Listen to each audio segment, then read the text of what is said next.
अस्सलाम वालेकुम वरहमतुल्लाहि वबरकातुहू। मगफिरतुहू। Myself Khurram Siraj Joda advocate, और आप देख रहे हैं मेरे YouTube channel by the name of Khurram Joda triple A, Facebook page Khurram Joda and TikTok ID by the name of D1। आज से हम क्रिमिनल लॉ सीरीज का आगाज कर रहे हैं। This will be my first video for criminal law. Criminal law के हम वो तमाम टॉपिक्स डिस्कस करेंगे which are equally important for the lawyers and for the general public as well. आज का पहला topic which we are going to discuss is insanity और unsoundness of a man.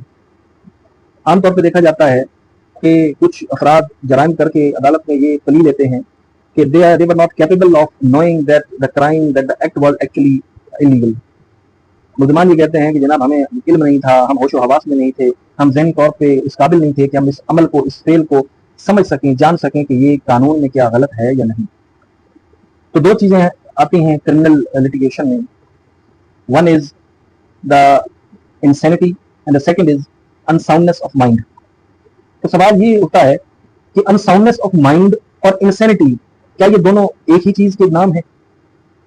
क्या पाकिस्तान पीनल कोड में unsoundness of mind और insanity दोनों को एक ही तराजू में रखा गया है? देखिए जी, अनसाउंडनेस ऑफ माइंड जो है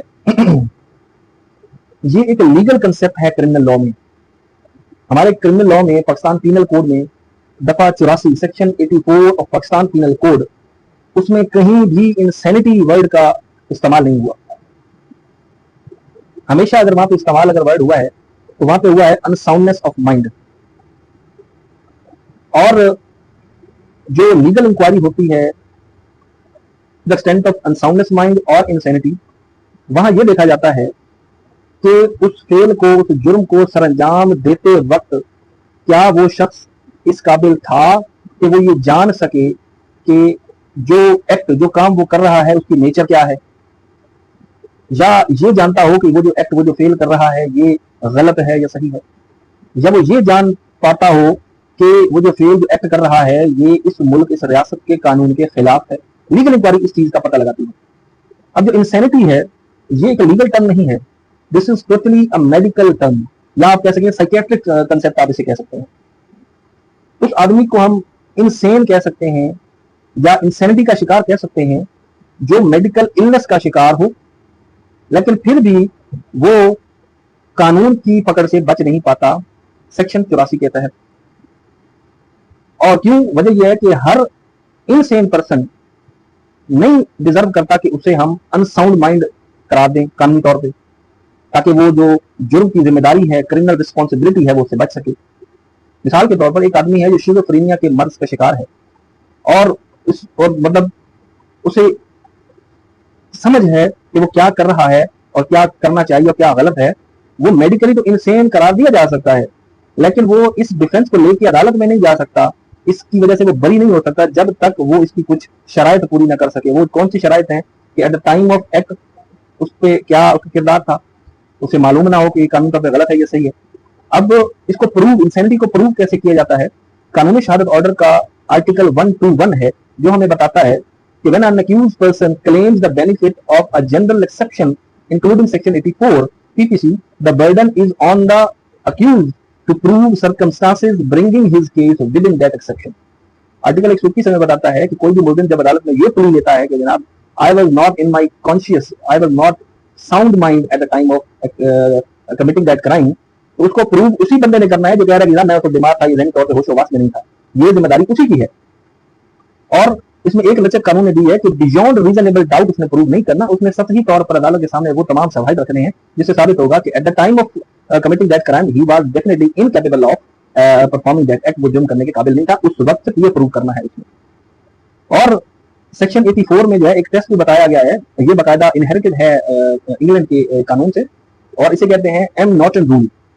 एम नॉर्टन रूल 1843 में ये इस्टेब्लिश हुआ और इसमें 3 चीजें बताई गई कि अगर एक पर्सन जो है इज नॉट क्रिमिनली रिस्पॉन्सिबल, अगर वो उस जुर्म को करते वक्त ये 3 शरात पूरी कर दे। कौन कौन सी? Did not know the nature and quality of the act, उस काम को करते वक्त उसे मालूम ना हो कि इस फेल, इस काम की, इस जुर्म की नौयत क्या है। दूसरा कि उसे ये मालूम ना हो जुर्म को करते वक्त वो क्या कर रहा है, उसे मालूम ना हो। तीसरा ये कि वो जो काम कर रहा है ये किसी कानून के तहत जुर्म भी है या नहीं, इस बात का भी इदराक उसे हासिल ना हो। तो एम नॉर्टन रूल के तहत उस बंदे को ये इस तरीके का फायदा मिलेगा। और क्रिटिकल मोमेंट जो है उस जुर्म की, जुर्म को करते वक्त जो लम्हात हैं वो जरूरी हैं उस आदमी, उस मुलजिम को साबित करने की, उन लम्हात में उसकी जहनी कैफियत क्या थी।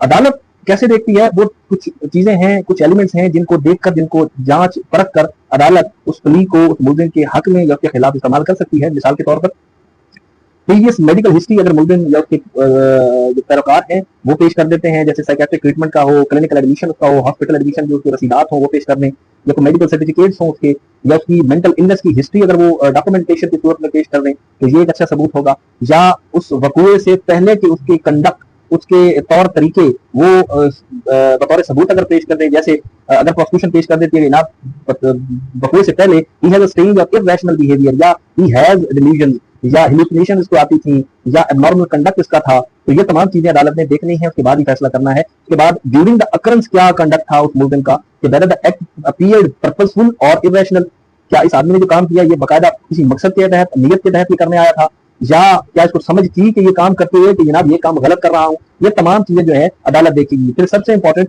At the time of occurrence उसका कंडक्ट क्या था, क्या उसने भागने की कोशिश की, क्या उसने कोई सबूतों को मिटाने की कोशिश की, या झूठी वजाहतें देने की कोशिश की, या पुलिस के सामने सरेंडर कर दिया, या उसका बिहेवियर कैसा नॉर्मल था या नॉर्मल था। ये तमाम चीजें बड़ी इंपॉर्टेंट होती हैं अदालत को उस अंजाम, उस नतीजे पर पहुंचाने के लिए।